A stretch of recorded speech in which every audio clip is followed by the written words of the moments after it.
Alhamdulillah, Jumatan selesai singkat. 3 pertanyaan malaikat pada Kanjeng Nabi. Pondasi bangunan Islam itu apa aja? Nah, ikuti channel Pak D.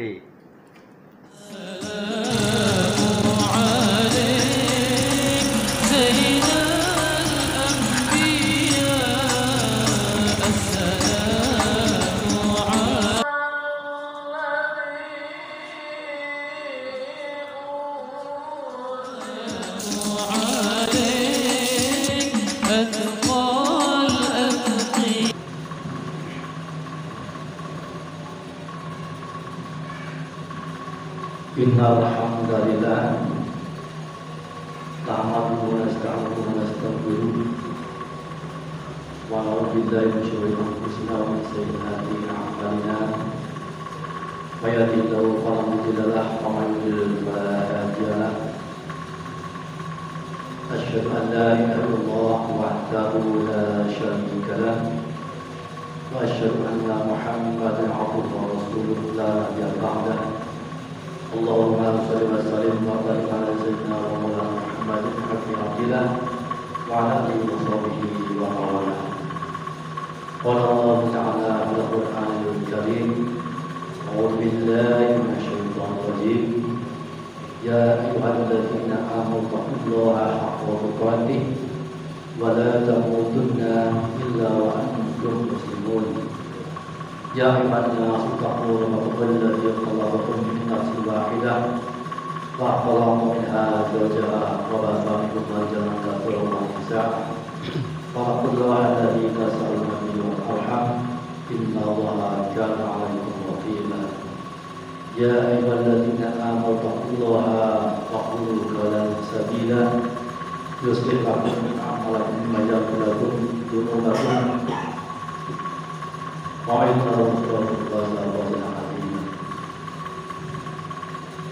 Hadirin jamaah rahimahullah,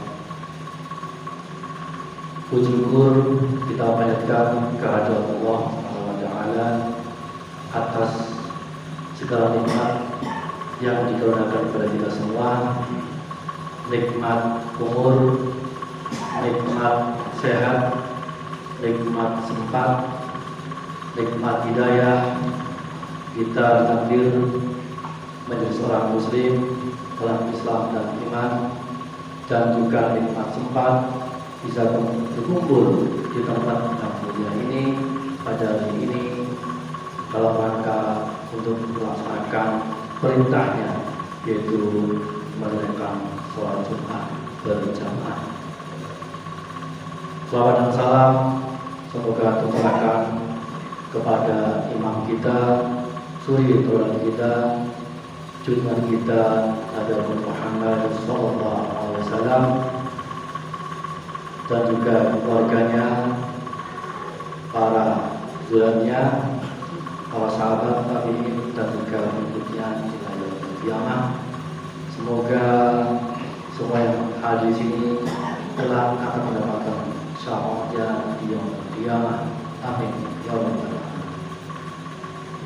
Jamaah sudah Allah, tidak bosan-bosannya setiap khatib termasuk saya pada hari ini untuk menasihati diri saya pribadi maupun mengajak kepada jamaah sekalian, marilah kita senantiasa untuk meningkatkan ketakwaan kita kepada Allah SWT dengan berusaha semaksimal mungkin untuk melaksanakan semua yang diperintahkan dan juga menjauhi apa-apa yang dilarangnya, dan janganlah telah kita mati kecuali dalam keadaan iman Islam.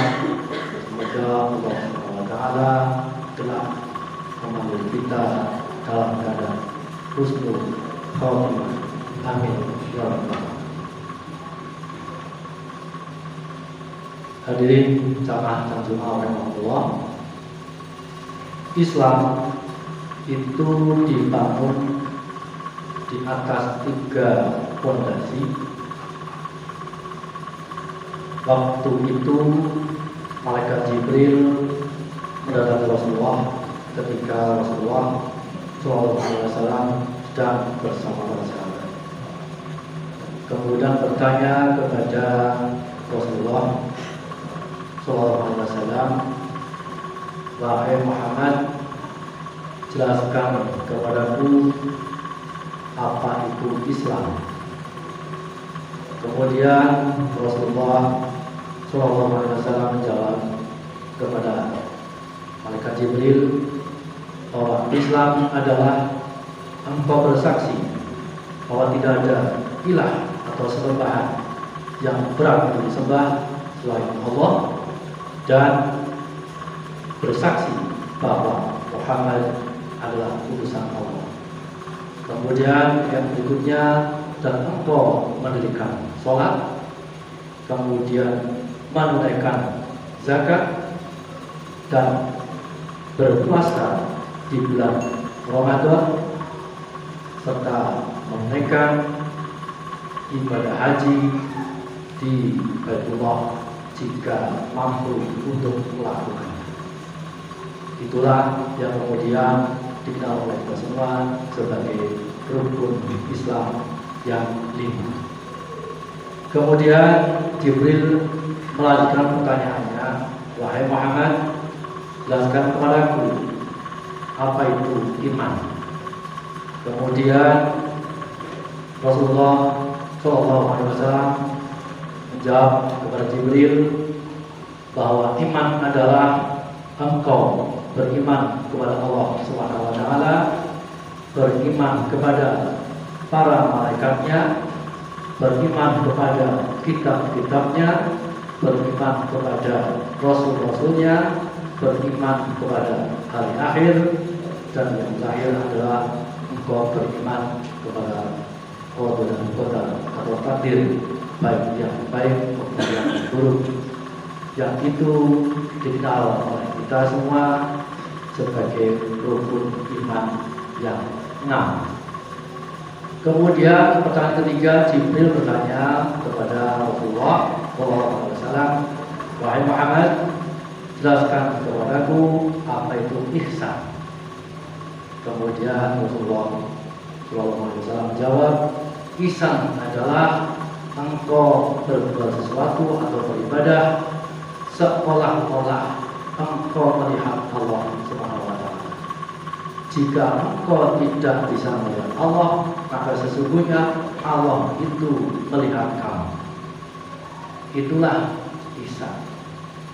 Kemudian dari 3 hal ini sebagai fondasi sebagai Islam, maka kemudian akhirnya timbul suatu kaidah bahwa Islam itu muncul sebagai suatu syariat.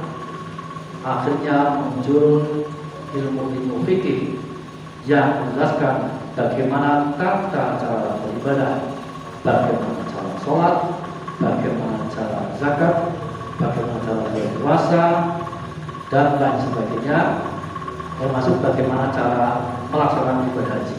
Itu terangkum dalam ilmu namanya ilmu fikih. Para ulama untuk mempermudah generasi selanjutnya, termasuk kita semua di sini, maka memberikan suatu panduan bagaimana cara melaksanakan syariat Islam dengan benar, yang sesuai dengan Al-Quran dan Sunnah, karena mereka lah yang paham tentang Al-Quran dan Sunnah, dan kita kalau sudah ikut panduan kepada para fuqaha, insya Allah itulah di atas kebenaran. Kemudian pada ilmu iman, fondasi iman, maka muncul ilmu akidah. Sehingga akidah itu adalah yang bisa mensesatkan kita atau bisa juga mengkafirkan kita.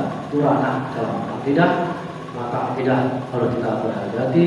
Kita harus berada di atas akidah Ahlus Sunnah wal Jamaah. Kemudian yang terakhir tentang ihsan, maka muncul ilmu tasawuf dan akhlak. Bagaimana kita berakhlak kepada Allah, bagaimana kita berakhlak kepada sesama, bagaimana kita berakhlak kepada alam semesta. Itulah dalam ilmu tasawuf yang itu melahirkan akhlak. Dari ketiga ini, maka kalau kita melaksanakan Islam dengan baik, beriman dengan benar, maka buahnya adalah akhlakul karimah. Output dari orang Islam adalah cerminannya harus berakhlak yang baik, akhlak dalam segala hal. Kalau kita berislam tapi akhlaknya tidak mencerminkan hal yang baik, maka dipertanyakan keislamannya.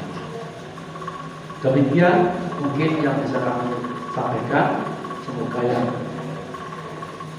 sedikit ini akan bermanfaat. Dan kembali lagi bahwa salah satu pembeda antara orang Islam dan yang tidak Islam di antaranya adalah sholatnya. Dan sholat itu nanti yang akan dihisab pertama kali. Nah, kalau sholat itu benar, maka insya Allah akan mencerminkan hal-hal yang lain juga. Inna sholata tanha 'anil fahsya'i wal munkar. Kalau sholat itu bisa mencegah perbuatan keji dan munkar. Demikian semoga bermanfaat. Aku qouli hadza astaghfirullahaladzim. Ya Rabbal alamin. Jumat wal Jumat waqtul warham wa anta khairul rahimin.